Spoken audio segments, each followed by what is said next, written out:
Hold it back. All right, we got new info on Crisis Core Reunion.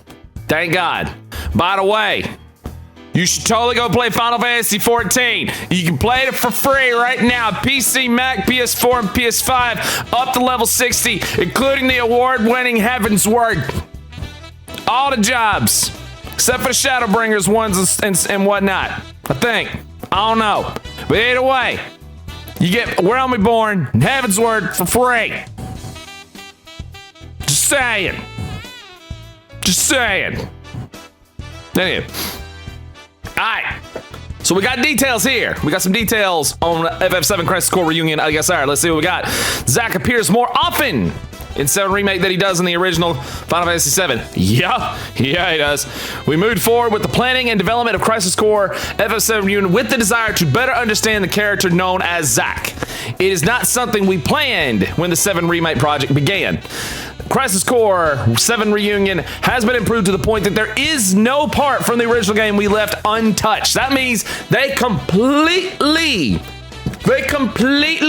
restitched this one. That means they took that PSP game and gave it a nice makeover, a very nice makeover.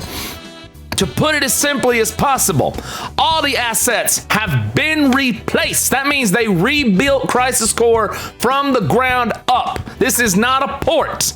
This is a rebuilding. Did I drink 10 cans of Mountain Dew? Nah, bro, just half a can. It's all good, baby. It's all good. It's Thursday. It's a good day to be alive, baby. Camera work and motions have also been adjusted. Good. That camera was kind of ass in Crisis Core, to be honest with you. And all the summons cutscenes have been completely remade. Good. Other than Zack, key characters such as Cloud, Aerith, and Sephiroth have been remade with great effort. That's good. Battles have been significantly enhanced with the idea of improving the tempo. I mean, I thought the battle was fine, but it definitely could be sped up a little bit. Zack's attacks can now combo. Magic and abilities can now be selected via shortcuts. Thank God. That was a shortcoming of the PSP version.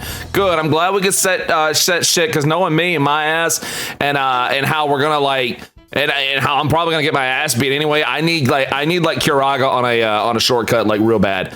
All right, and hold on, what else I got? By abolishing some of the DMW cutscenes, battles now proceed more smoothly. Honestly, I get it. The modulating phase stuff didn't bother me too bad, but I understand that with some people, you'd be in the middle of a fight, and then you get a power surge, and then you break into a limit break, and there's a cutscene, and it kind of slowed down the flow of the battle a little bit. I kind of get it, I kind of get that. So additionally, the limit breaks and summons that previously activated immediately when their DMW slots align can now be activated at your own discretion. Good. That's good. I'm glad to see that. That will make combat go way smoother. I like that. With more buttons available on current platforms compared to the original PSP. Yeah, really. Yeah. You had two shoulders, face buttons, start, select, video, audio, D-pad, one stick. Yeah, we got way more now. You can freely move the camera with the right analog stick, including in battle. Thank God. Elements of 7 Remake have been introduced into the battle system. For example, a mode change has been implemented that allows Zack to unleash strong attacks. So basically, and you know what? From a storytelling standpoint, this kind of makes sense. Because if y'all remember in 7 Remake, at least this is what I think they're talking about. In 7 Remake, Cloud had his mode shift where he could just, do his normal swings, and then he actually pulled it back and did heavier attacks and shit like that. If they give Zack something like that from a narrative standpoint, that makes sense because, well, you should just play 7 and, there's the plot. Just saying, spoilers. All scenes in which characters appear and dialogue text is displayed are fully voiced. Mwah! NPCs are also voiced. Bro, they are getting behind this. I love it.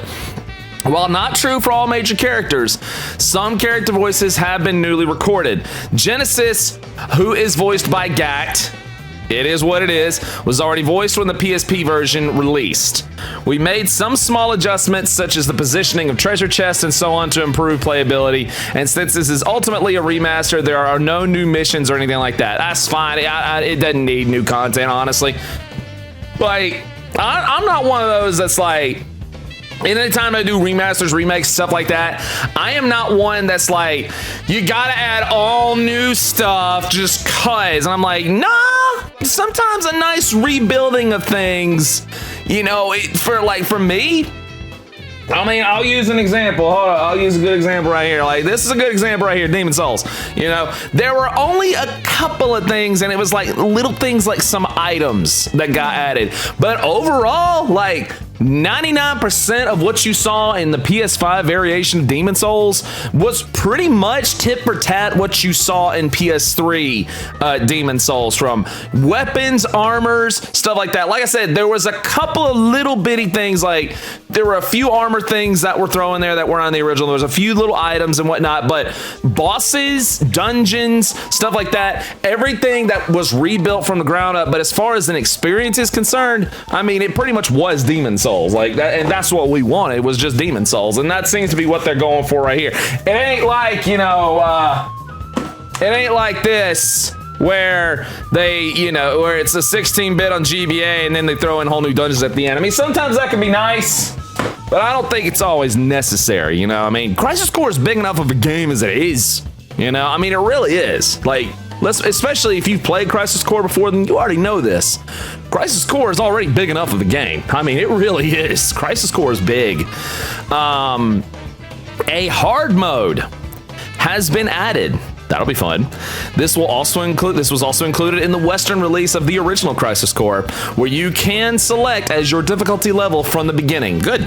You can enjoy challenging battles in which enemies have high HP, and how you approach combat requires a bit more thought. You can change the difficulty level at any time during the game. All right, cool, there you go.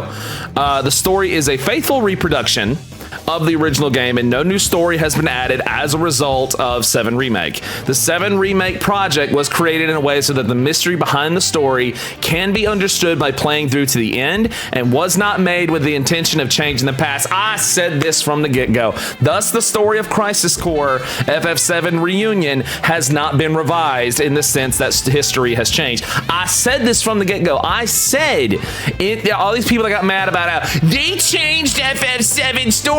I said, no, it's not. It's all one big story. It ain't changed shit. Calm down, FF7 fanboys.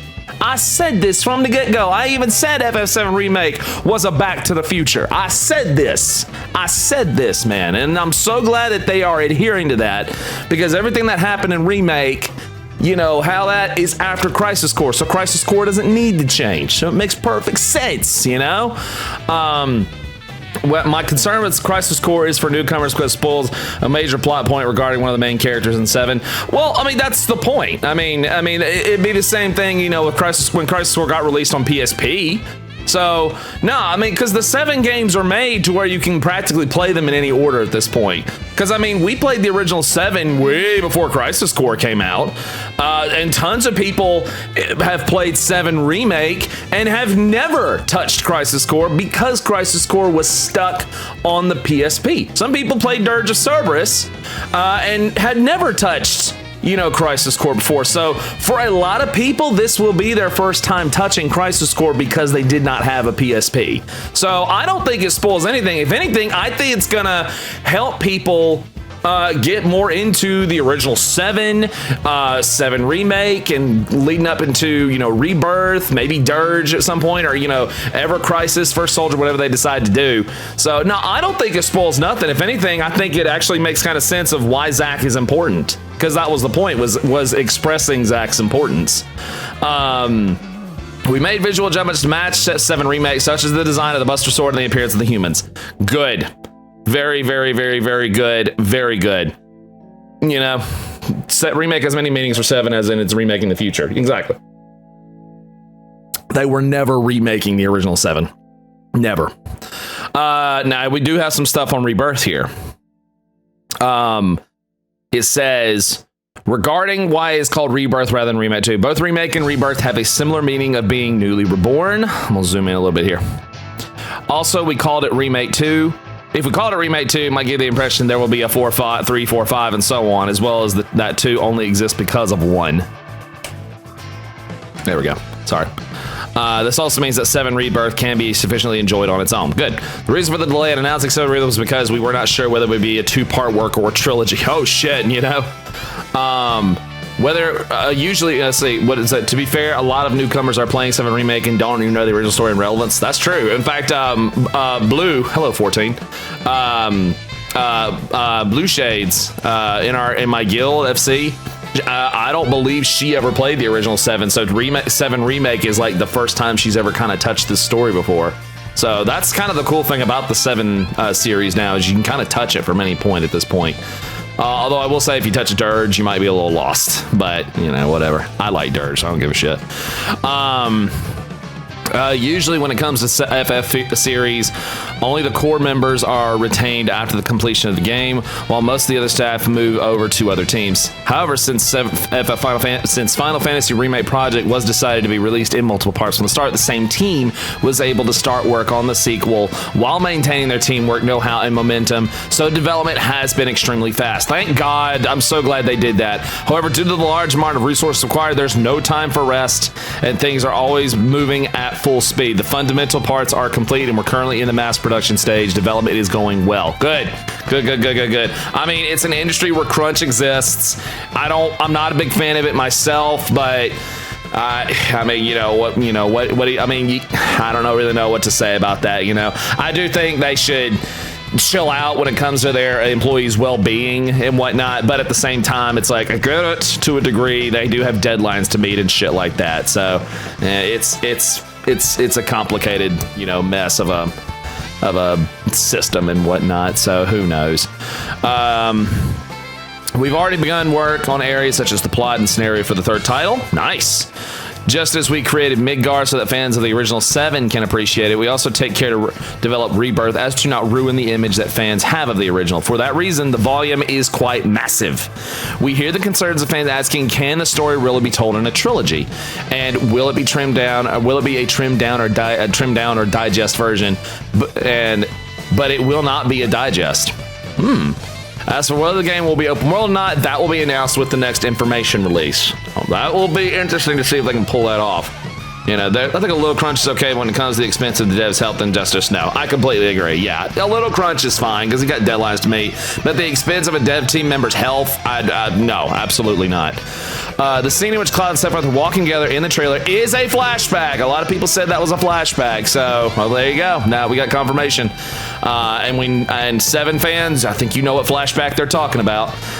The main characters' 3D models have not changed. However, some characters have been adjusted, such as Yuffie's model, which we touched up from 7 Remake Intergrade. The focal point of the story hasn't been changed. As for the new mysteries that differ from the original 7, players of the original will be able to enjoy the game in a new way. The challenge we tackled for this project was how to include those new mysteries without deviating from the original. Okay. Regarding game progression, there will be some changes. If while you're playing you think, was this cut? It's because the structure of the story has changed a bit due to the nature of it being a trilogy. Although the order in which you visit some places may change, our policy is essentially not to cut anything. I mean, they're probably gonna cut some little minuscule things, but like I said, the major stuff, the important stuff, is still going to be there, which I absolutely, at this point, I trust them to nail this. Like, I really do. It's exclusive to PS5 because of the graphical quality, of course, as well as the SSD access speed. I'm sure they will release it on PC someday. I'm sure they will. Since the adventure unfolds in a vast world after the escape from Midgar, loading stress is an extreme bottleneck. We felt we needed the specifications of the PS5 to overcome that and travel the world comfortably. That's their decision. It is what it is. You know, that's their decision. I mean, 7 Intergrades on Steam now. Yeah, exactly. So do I think they will inevitably port it to PC? Of course, I think they will port it to PC. Will it come to Xbox? I don't know. I'm not in that boardroom. I don't know, you know. I think they mean more why it isn't on PS4. I think you're right of why it's not on PS4 and it is on PS5 and above. I said that for clarification as well, but yeah, no, I honestly, and I know it will probably make some people mad, but I mean, that kind of makes sense why it's not on PS4. I mean, yeah, y'all, we really have to think about this. PS4 came out in late 2013. It's mid 2022. I mean, the PS4 is about to be 8 years old at this point. I mean, there's only so much you can do on a system at that age when you have the new tech now, you know? Because I mean, it's usually around this time where support from the previous generation really starts to get pulled back. Because I mean, it always happens inevitably. I mean, it happened with Super Nintendo, it happened with NES, it happened with, you know, Genesis, it happened with the N64. I mean, it happens, you know? God of War Ragnarok might well be the last hurrah. You're probably right. Probably after that, Night Blue, probably after that, we're probably going to start seeing a lot more games that are not going to be on PS4 or the previous Xbox. And, you know, I mean, you know, Xbox, you know, they might still do things different. I'm not sure. You know, but, you know, I mean, but as far as PlayStation exclusives go, I mean, it is what it is. You know, we did inevitably reach a point where games stopped getting ported to PS3 and we're only on PS4 going forward. So, I mean, it is what it is. It's the nature of the industry. They have to inevitably move on. They have to, you know, and some people aren't going to like that, but it's just like, man, look, they can't support PS4 forever. They can't. They got to move on eventually. So, you know, it is what it is. So many third parties are starting to move on now. Exactly. A lot of third party. Hell, with the damn RoboCop trailer we watched just a minute ago, I didn't see PS4 or the previous Xbox listed on the things listed there. In fact, hold up. Let's see. RoboCop Rogue City. Okay, it is. They are saying it will be on PS4, but I didn't see it in the thing. So, I mean, maybe, you know. They did. That's weird. That's weird that they wouldn't show that. That's weird that they wouldn't show that in the system. Okay, well, hold up. This is saying PS4, Xbox One, but down here it's saying Nintendo Switch, PS5, Windows PC, Xbox Series X. So, I mean, they didn't list it. So, or they didn't show that in the trailer. So, I don't know, man. I don't know. Yeah, I don't know. I don't think it's happening. Let's see. Releases on PC, PS5, Switch, and Xbox Series S and X and S might not have been updated. I mean, maybe, but see, all these articles are saying otherwise. Let's see. PS4. To be fair, this information right here could change. To be fair. Yeah, it's not saying PS4 or original Xbox.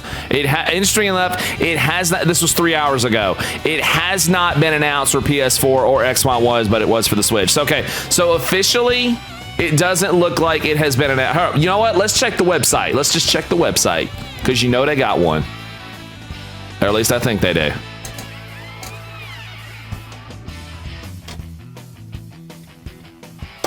Yeah.